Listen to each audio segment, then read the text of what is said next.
Dariyan Wiley changes what Vandy can do on offense.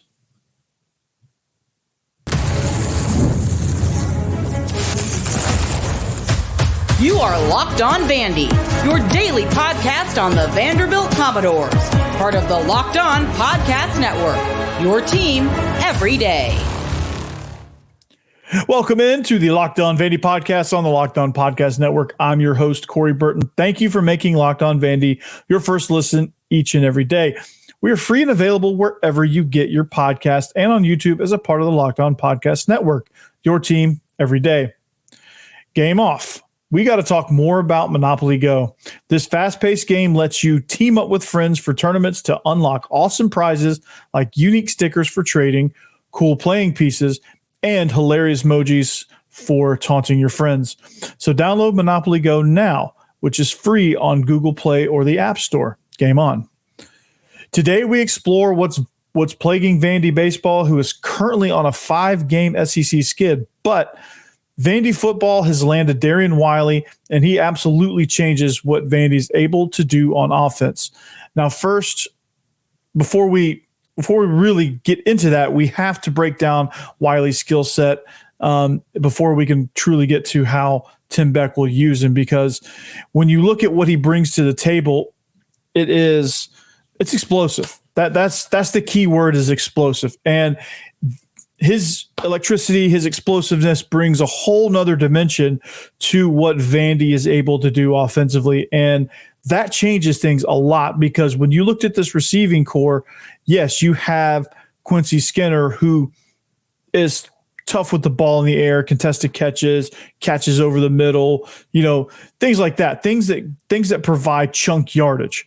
All right. You have Junior Sherrill, who has his opportunities, is fast, sneaky, can kind of get into some open looks and things like that. You have Luke Foungy, who's a bigger target possession guy, and you have Jeremiah Dillon, who is the smooth runner. But now you bring in another version of Jeremiah Dillon, who's way more electric, a lot more swag, able to take a slant to the house, things like that. I mean, you watch his highlight tape and you watch kind of how he played at Louisiana Monroe. He provides just an overall spark to that offense, not only physically, not only with his skills, but the intangible things as well. He brought a new attitude to that offense. So we'll talk about all that.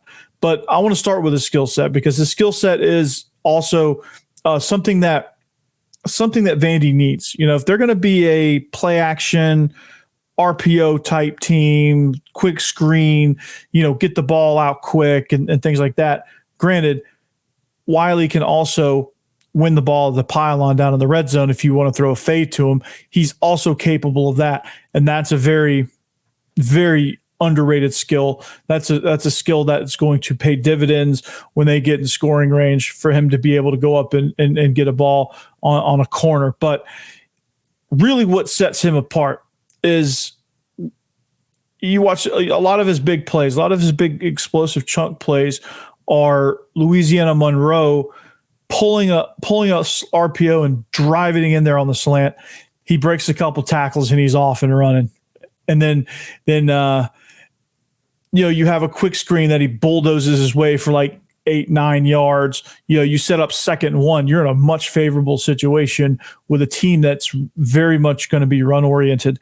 And he gets up and he celebrates all that. So he's he's like the best of Quincy Skinner and Jeremiah Dillon. Like he's a vertical threat as much as Jeremiah Dillon is, and he's going to provide a spark out there on the outside as an outside receiver.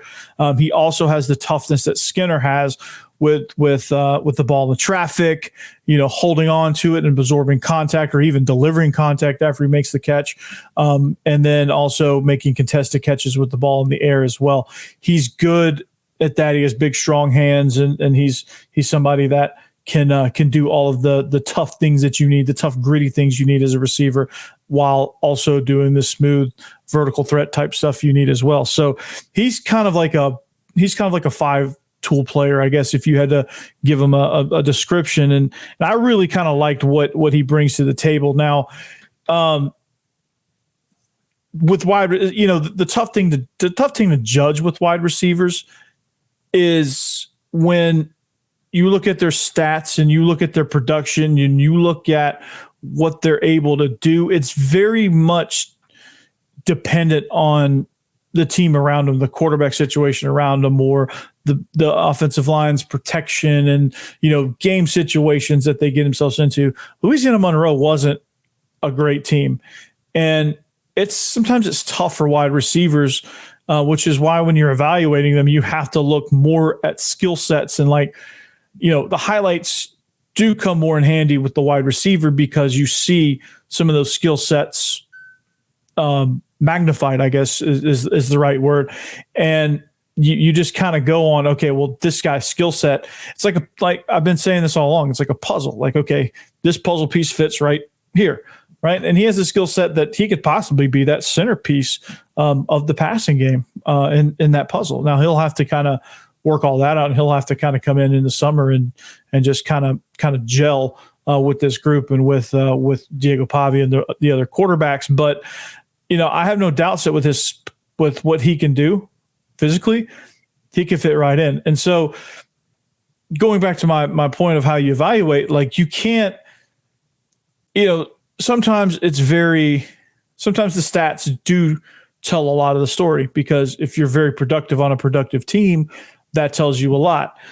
But sometimes unproductive on an unproductive team doesn't always necessarily mean that you were terrible. Doesn't always necessarily mean that, hey, we're getting a dud. There's a lot of factors that go into it. Like, look at Vandy's receivers that departed. Like, you look at their production. Are they as good as the top guys in the country? No, but their talent is as good as everybody in the top around the country. It's the reason why Will Shepard's out in Colorado. It's the reason why Jaden McGowan originally committed to South Carolina before decommitting and going to Boston College. And it's the reason why London Humphreys is in the mix down there in Georgia. Their skill sets allowed them to do that, even though they weren't overly productive, because Vandy's offense was terrible, right? It's the reason why Jacob Bostic is getting looked at by Ole Miss and Vandy. He's an Iowa wide receiver that has no stats. A lot of it because of injury, but also Iowa's offense was putrid. They weren't going to be able to get the ball to him very much anyway, because they're not on the field. They're 3 and out. Their favorite play is the punt, or it was last year. I don't know about this year, but and he got tired of that, so he hit the portal. Now he's somebody that may end up at Ole Miss. He may end up I don't know if Vandy's done at wide receiver, but he may end up at Vandy too. So when you look at these receivers, you can't get caught up in stats. Doesn't tell the whole story. Okay. Sometimes it tells a lot more of the story. Other times it doesn't tell a lot of the story at all, because there's a lot of factors. There's a lot of variables involved in evaluating a wide receiver. You have to look at their skill set. You have to look at their injury history, and you have to look at what they had throwing to them and how that person was protected. How did ULM get to the passing game, right? Was it kind of like Vandy's offense last year, kind of a cluster? Was it pass-oriented? Was it run-oriented? Did they throw a whole lot? Did they not throw a whole lot? And, were teams, how were teams playing against him? Like, how much respect was the defensive backfield giving Wiley? Like, those are things that, like, if you really broke down each game, you would see how all of that factors into what kind of player Wiley will be in this offense. Now, I think he's going to have a lot more protection from the other receivers that teams can't zone in and zero in on Wiley. So I think his production is going to go up, because he's going to get more one-on-one matchups if teams want to play man, or he's going to get an opportunity to hit some deeper intermediate to deep pockets in zone coverages and really have a chance to break a few tackles. And then, of course, his bread and butter is flip it out there to him in the RPO game and let him run. So this edition of Dariyan Wiley is going to be awesome. I haven't even got to his intangible stuff yet. His attitude, his swag, and what he brings to the wide receiver room. But we're going to talk about that next.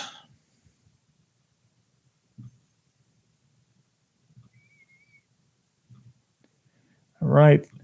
When you're hiring for small business, do you want to find the quality professionals that are right for the role? That's why you have to check out LinkedIn Jobs. LinkedIn Jobs has the tools to help find the right professionals for your team faster and for free.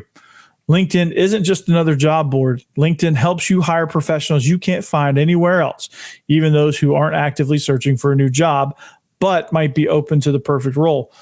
In a given month, over 70% of LinkedIn users don't visit other leading job sites. If you're not looking on LinkedIn, you're looking in the wrong place. On LinkedIn, 86% of small businesses get a qualified candidate within 24 hours. Hire professionals like a professional on LinkedIn. LinkedIn knows that small businesses are wearing so many hats and might not have the time or resources to hire. LinkedIn is constantly finding ways to make the process even easier. They even just launched a feature that helps you write job descriptions, making the process even easier and quicker. 2.5 million small businesses use LinkedIn for hiring. So post your job for free at linkedin.com/lockedoncollege. That's linkedin.com/lockedoncollege to post your job for free. Terms and conditions apply. All right, welcome back. Dude, are you watching Fox Sports or ESPN on your TV all day? Do you have to turn down the volume with all of that shouting? We'll make the switch to Locked On Sports today, a free 24/7 sports streaming channel programmed for you every day to bring you the biggest stories without all the screaming. Locked On Sports Today brings you can't-miss analysis, opinions, and news streaming 24/7 on YouTube or the free Amazon Fire TV channels app, part of the Locked On Podcast Network, your team every day. Speaking of every day, thanks for making Locked On Vandy your first listen every day. Make sure you make Locked On SEC your second listen every day. So Dariyan Wiley joins the mix in the wide receiver room from University of Louisiana Monroe. His skill set is electric. He brings another dimension to this offense, both from a physical skill set and a intangible mental, emotional skill set as well, or standpoint as well. So we talked about his physical skills. We talked about what he brings to the table physically as a wide receiver. Now, I think the best part of what he brings, the best part of what he adds to that, regardless of what the stats tell you, he brings a whole new level of swag. He brings a whole new level of confidence. He brings a whole new level of toughness to the Vandy wide receiver room. Okay. Not to say there wasn't that guy, but we don't really know who the alpha dog is going to be, who that electricity is going to be, who's going to get that offense fired up. Okay. You make a first down. Who's going to be that guy that's doing all the, going crazy and getting the crowd into it, getting the other 10 guys into it, blocking, letting you know that, that we're going to be here all day. Like, who's going to be that guy? Dariyan Wiley has definitely shown that he is definitely going to be that guy. Will other people join him? Probably. Hopefully, you would like to see that. And having a guy around like that does, if he does it in the right way, does bring that out in everybody. And I think he will. I think teammates will respect how tough he plays and just what he brings to the table physically, that his confidence, his swag, his level of, I guess, trash talk and, gamesmanship and all that will kind of bleed over into the other 10 guys. And there'll be a whole new energy on this offense. And I think that's going to be the biggest boost that you can get. Right. His skill set, I think it adds to his skill set. I think the electricity, I think the want to, the confidence, the uber confidence that he exudes will help him take that slant from a 10-yard gain to maybe a house call. Right. It's what elevates him above the DP on the back pylon when we throw a fade to him. Right. And then he comes down and lets you know about it. Well, what happens when that happens? Well, the other guys are like, holy cow, this guy's juice, man. He's bringing it, dude. I got to block extra hard for him on a quick screen. Like, let's say you have a now screen, which on an RPO. Well, that slot guy's going to come in and kick that corner because he knows Wiley is going to get big yardage, and he's going to let them know about it. And then what does that do for them? It elevates their play because now they want to get in the mix. Like Quincy Skinner is not going to stand by and let Wiley get all the catches and do all the celebrating. He's going to get in on the action himself. And it's going to be kind of like what it can turn into, what we hope it turns into, which sometimes it does turn the other way, but what we hope it turns into is friendly competition within that room of, okay, you make a play, now I got to make a play. Okay, you make a play, now I got to make a play. And that goes around the room a little bit. And next thing you know, you've got a highly productive wide receiver room because there's some electricity in that room now. And so that's what Dariyan Wiley brings to the table from what I've seen. That's what he can do. And so this is very, very exciting. Now, there's a flip side to all this. Okay. He brings a lot of swag. He brings a unique skill set. He brings, what he brings allows Vandy to, it changes what they're able to do, because this was a run first team that really wants to stick to that identity, but didn't really know how their passing game was going to complement into their run game and how it was going to play off of their run game and quarterback run game. Well, some of that was they don't know what kind of protection they're going to get. And there's still some question marks there, but they know who's going to be throwing the ball now. It's going to be Diego Pavia. It's not officially, but that's kind of where we're at. But also you have to think that now with the wide receiver room, you had some question marks as to who was going to kind of step up and who was going to be a consistent electric guy. There were some productive things happening in the spring with the wide receiver group, but you never really saw that dude, right? Richie Hoskins in the slot, he was doing some things, making some catches, kind of throwing a wrench into things. You had you had Quincy Skinner, you had Jeremiah Dillon doing some things. Foungy, I don't think is here yet, and you had also Junior Sherrill doing some things as well. But you never really heard of okay, well, this guy is clearly the number one, right? And so Wiley comes into a room with number one type attitude, number one type mentality. And he's gonna jump in the mix right there because nobody's really taken it over yet. Skinner's probably the closest thing that's taken it over, and even then, he just hasn't cleared that hurdle yet. Will he? Yeah, he absolutely could, and I think he absolutely will because he's going to get in the competition now because you bring another guy in with probably the most swag out of anybody, and so you're gonna see that, and it's going to be. Again, it's going to be that competition. So who's somebody's, the flip side is somebody's going to lose targets. Somebody's, there's going to be an odd man out. There's going to be somebody that maybe doesn't get the time or the targets or whatever, because now you still have the tight ends as well in the passing game that are going to factor huge in the short to intermediate areas. And so you have to, you have those targets and you have now wide receiver targets you got to kind of distribute amongst probably, I would say, 30 to 35 passes attempted per game. So where are those targets going to go? Well, you got to think 10% of them are going to go to the tight ends. Okay. And then that leaves the other 90% to be divided up between the 4 receiver spots and the running backs, whoever that is. And you've got to think some of those are going to be sacks. Some of those are going to be incompletes. A few of them might be interceptions.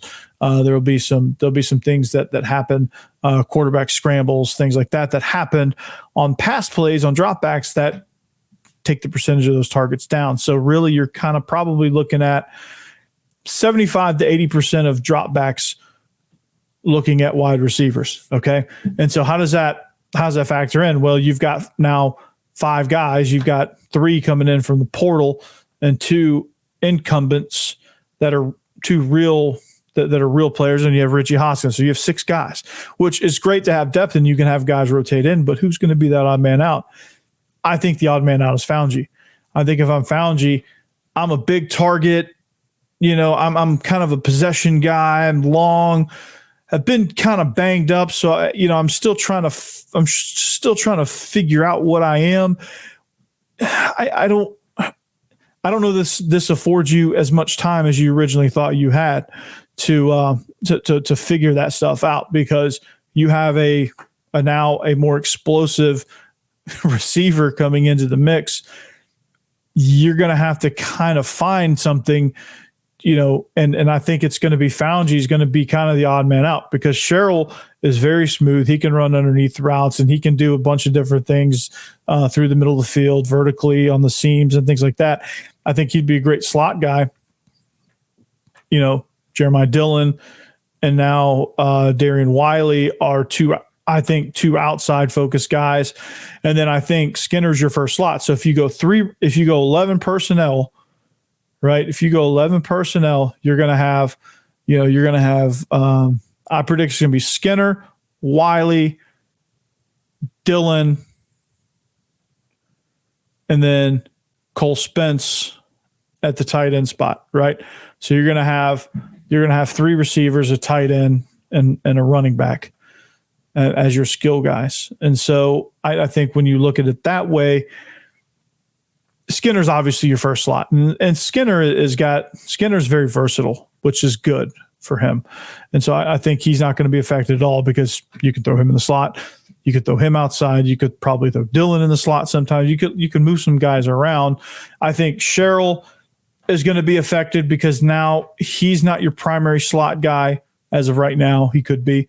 There's going to be competition for sure. But I think as of right now, I think Sherrill's your odd man out in the slot, unless you go 10 personnel, which now Sherrill comes in for the tight end. You have 2 slots with Skinner and Sherrill. You have your 2 outside guys, and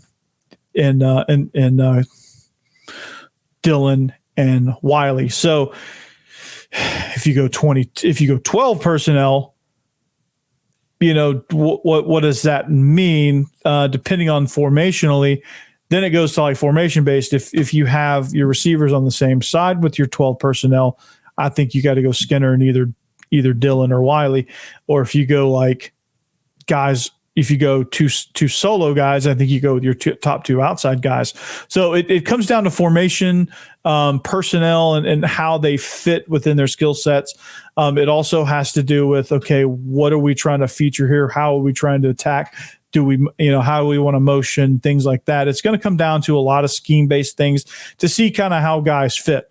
And then from there, your rotations, how do you get opportunity for these 6? I think 6 guys is a lot of guys, and you have opportunity for all of them. So it's exciting. I think it does a lot for this offense. I think it gives you a world of possibilities, both formationally and what you can do as well in the passing game. So you're not so one-dimensional now, I think. And so like I told you, don't get wrapped up into stats. Stats tell you a little bit. They don't tell you everything with wide receivers, okay, as far as their impact on the game. So it's rough out here in these streets for Vandy baseball. Just got done getting swept in Athens. They're on a skid. Their skid continues. What's going on with Vandy baseball? How do we fix it? We'll talk about it next.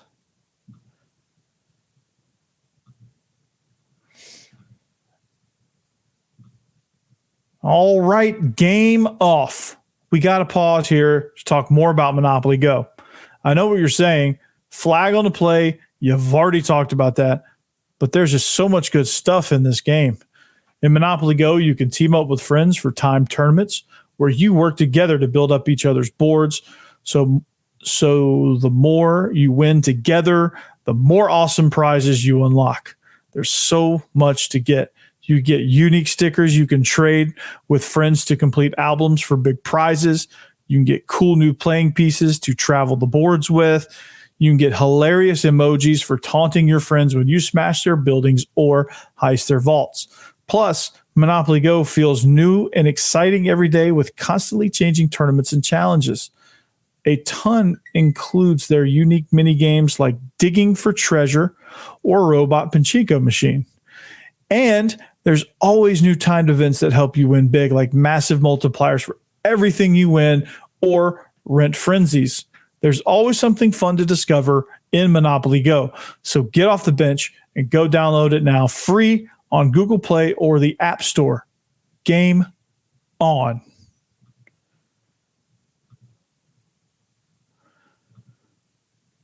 All right, we are wrapping up here on the Locked On Vandy podcast on the Locked On Podcast Network. Thanks for making us part of your day. Thanks for making us your first listen. And thank you to the everydayers. You make this possible. Also follow us on social media at Locked On Vandy on all social media platforms. And also make sure you like and subscribe and most importantly, tell your friends about us, because without that, we can't grow. So tell your friends.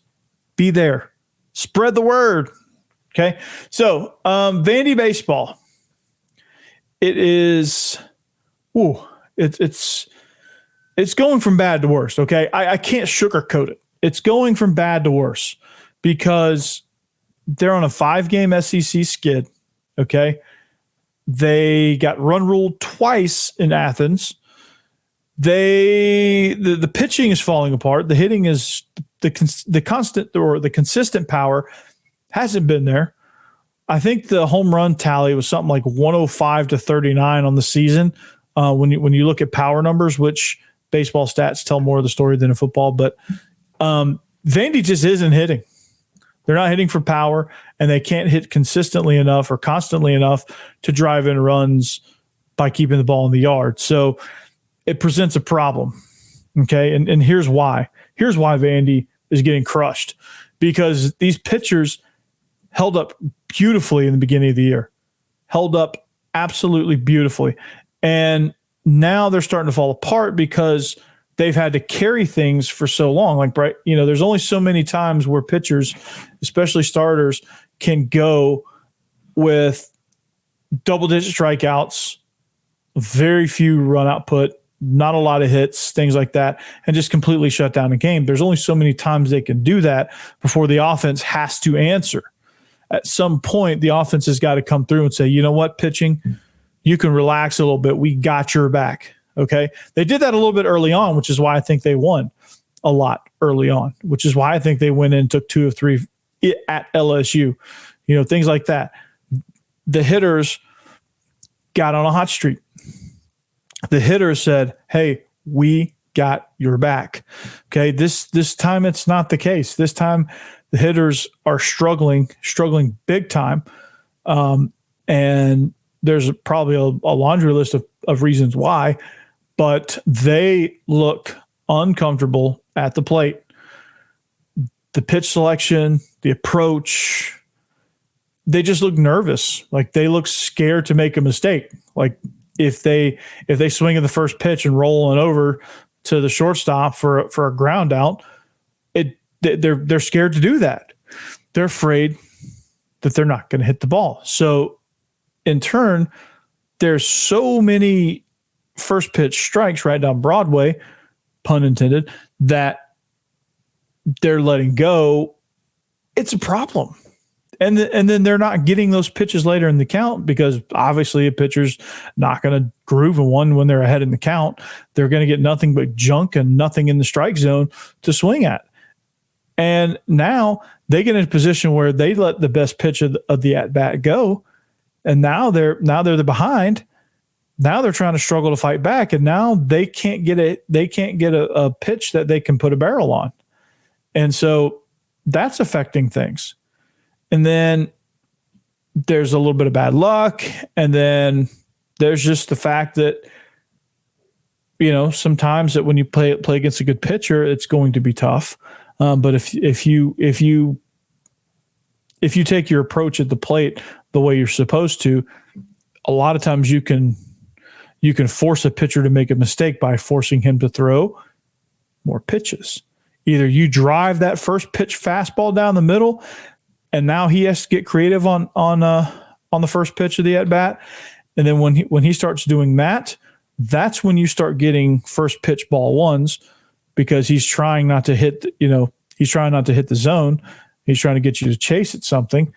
And then now you get ahead in the count, and now you get a favorable situation to where now he has to find the zone with a fastball that you can drive somewhere else. So those are some of the things that we can dive more into as we go. But Vandy's got to figure this thing out, or they're going to be left out of the NCAA tournament.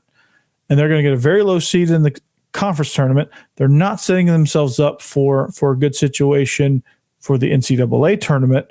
And that is even on the ropes too. So they got to figure some things out and figure some things out fast. Tim Corbin issued a challenge. We'll see how that goes, but we'll see how it goes on tomorrow's episode. And we'll talk more Vandy baseball and talk more how to fix it and how to approach things at the plate and how they can help their pitchers out a little bit more. But that's all we got for you today.